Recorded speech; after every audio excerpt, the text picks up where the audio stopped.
What is going on, guys? Hey, I wanted to come back to you. I wanted to bring you a video from the Young Turks Network. And they're talking about Trump and Trump's stance on immigration and some of the comments he made. And again, as usual, they are dead wrong. I mean, and they don't even try to understand what is being said. Watch this.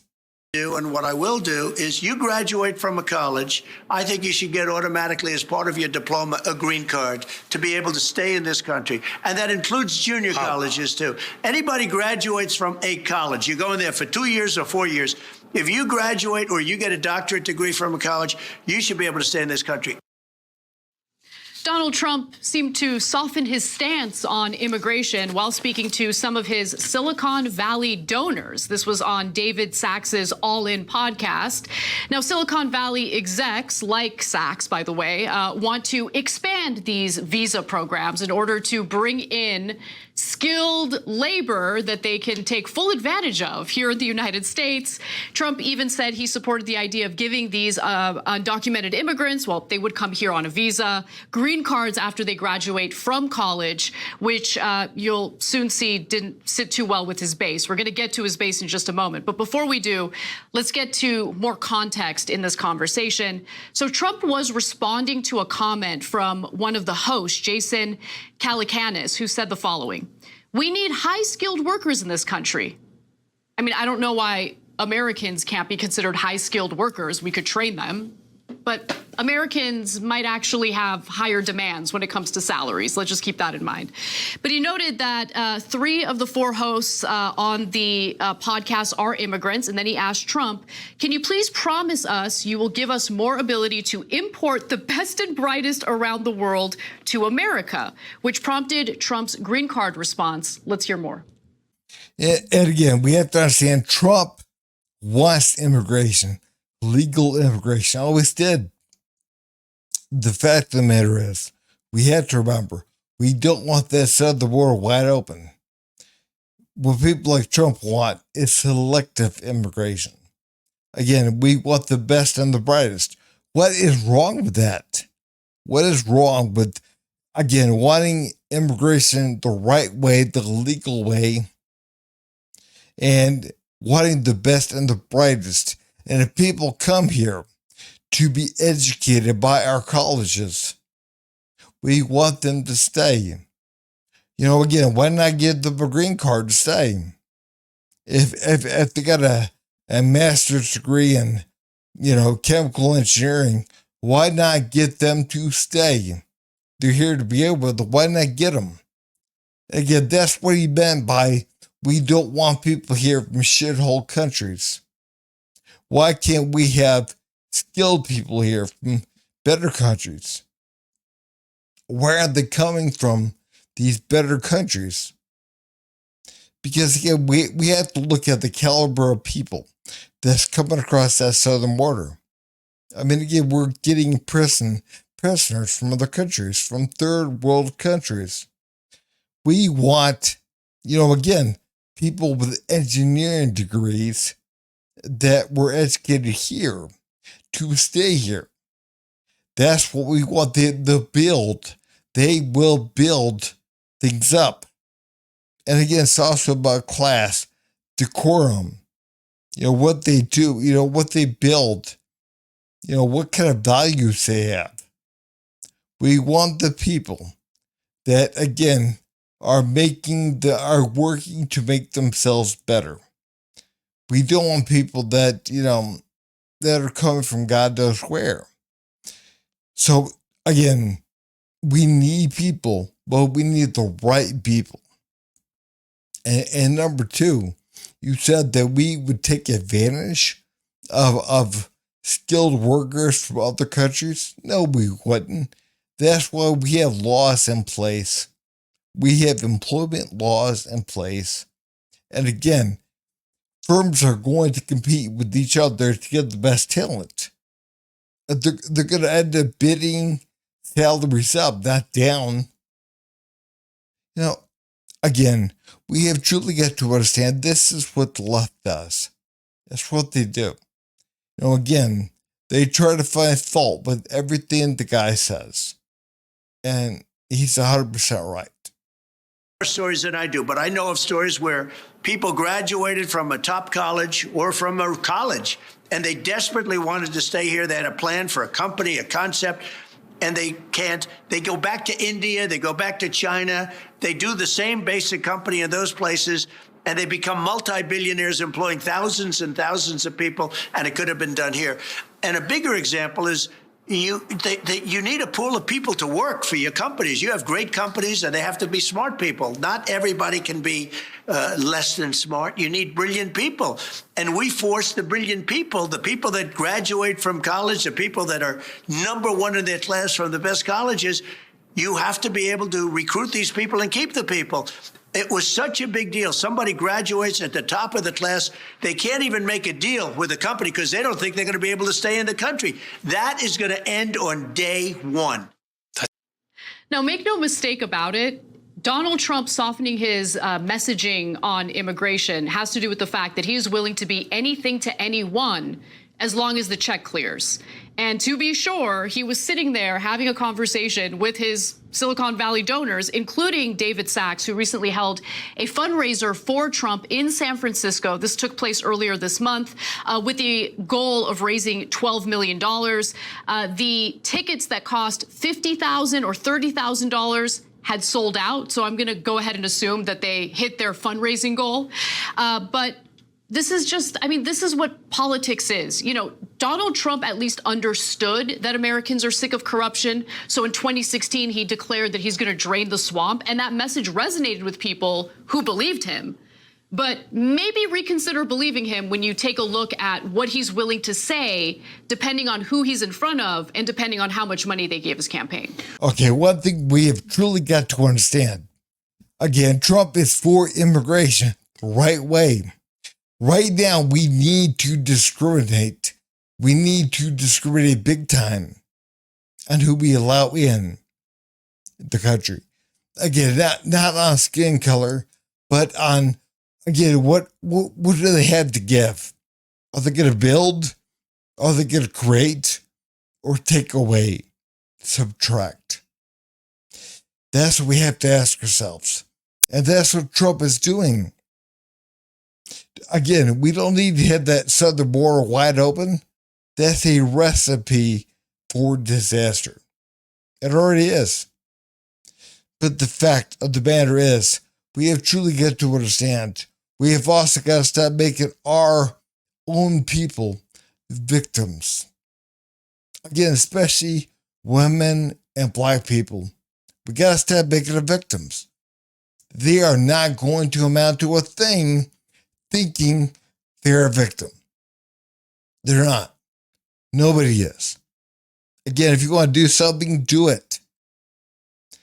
We have got to truly understand that. So there's a shortage of American workers that are skilled, that are trying. Because again, there are so many people in this new generation that look at themselves as absolute victims. But again, Trump has always been for immigration, just legal and selective. Now all of a sudden saying he's in favor of immigrants as long as they graduate from Harvard or something along those lines. The Republican governors started busing them to blue cities, and then it started in terms of immigrants in general, and then that started creating some issues in the inner cities. So this was a tough issue to deal with. What's your take on how Trump is dealing with it and how Biden is dealing with it? Well, you made a good point just now about how Donald Trump will say whatever he needed to say, depending on who he's in front of. Mm-hmm. And why that works so well is because if you're in a debate, or if you're arguing about what Trump said or what he didn't say, you can Google anything and it could come up. You could Google Trump being against immigrants, and you could Google Trump being for immigrants, for him calling to give them green cards, the immigrant graduates. So it's actually a interesting tactic in this world that we live in now, because like I said, you can literally Google, something to reinforce whatever point it is you're trying to make. But as far as the immigration thing is, man, the immigration, it's interesting, right? Because I feel like, we're in dream selling season, because it's a presidential election year. So I really don't listen to any of these things that they're saying, because the immigration issue to me is just another example of how America does not know how to solve problems, because we politicize everything. Democrats are willing to, work with Republicans, but Republicans don't want to do it because they don't want Democrats to get the credit. Donald Trump even told Republicans, for the border, wait until I get back in office, if he gets back in office. And then, Democrats for the longest time tried to weaponize the border, against Republicans. And I would say kind of downplayed the crisis at the border. Now it's an even bigger issue. And who gets hurt by this the most is the American people, because like I said, we have to be honest about things. Right now, we're letting people in the southern border that have no business being in this country. They come from shithole third world countries. And again, they don't have the values, the morals, the motivation that we have here. And again, we want to import people, get them from good places. Again, if you graduate with a engineering degree or something, give them a green card. I agree. That's the kind of immigrants we want. So again, Donald Trump did not reverse course on this stuff. He's been saying the same thing for years and years. But again, people, they don't listen. People like Charlemagne, who definitely are not MAGA. But Charlemagne, on most things, the guy is an absolute idiot. But he recognizes something is happening here. Something is happening to this country. And again, they are allowing everyone to come in. And the Democrats are weaponizing the immigration. What they're doing is just we have leverage, they feel, that they can say, hey, look, we'll help you out down there at the border if you send more money to Ukraine, if you send more money to Israel. And again, we want at least 5,000 people to be allowed in every day to this country. When I started talking about this, these are conversations that I'm hearing from the people. This is people that I'm meeting in the street, people calling the radio station complaining. When I started having these conversations and saying these things, and when I said that in that interview, man, MSNBC ran a headline that says Charlemagne the God is spreading MAGA messaging. No. This was in January. It's ridiculous. I'm like, this ain't no damn MAGA messaging. This is black activists in Chicago and a brown parking attendant and black people calling, to complain about, their kids having to stay home for the day to do remote learning because they put immigrants in the school. So I'm like, how is that MAGA messaging? Now you fast forward, it's June, and the border is like one of the biggest issues. If I think when I last looked, the voter said it was like a top 2, top 3 issue, for them. Charlemagne. So it's just like, we got to stop looking at these things as, we got to stop politicizing these things and just start listening to the people. If you listen to actual everyday working class people, you will see what they care about. And, the border is definitely an issue. Thank you for saying that. And look, the allegations, the smears alleging that you're just trying to spread MAGA talking points is meant to silence you so you stop criticizing or critiquing the failures of the Democratic Party. And make no mistake about it, the Biden administration has ignored that issue. You're completely right about that. And I love the fact that you say, listen to the people, because that's what I do in my research. I'm going to cut the video right here. But yeah, Charlemagne and Anna are both realizing to some degree that they don't want to talk about this. Because again, what they're doing this on purpose. They're doing this for a reason. Again, they're flooding this country with people from third world shithole countries that don't have our values. They don't. And again, they will bring things down, not make things better. And people, they're upset.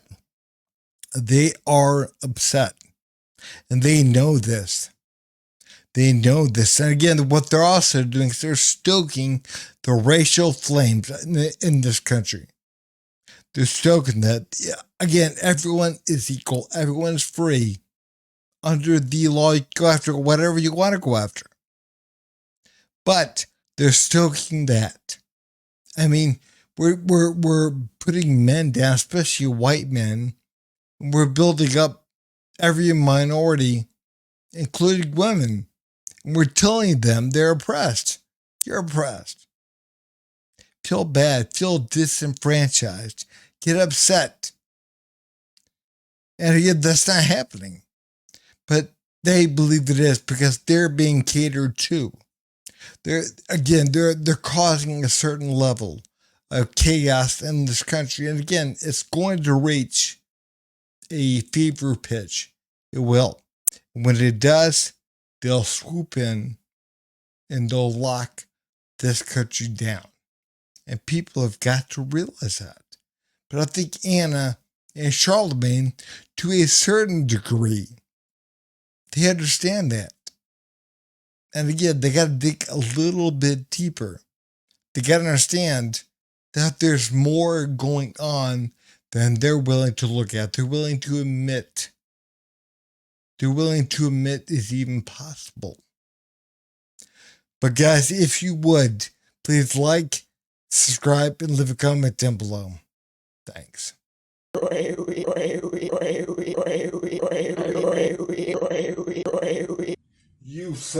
You son of a.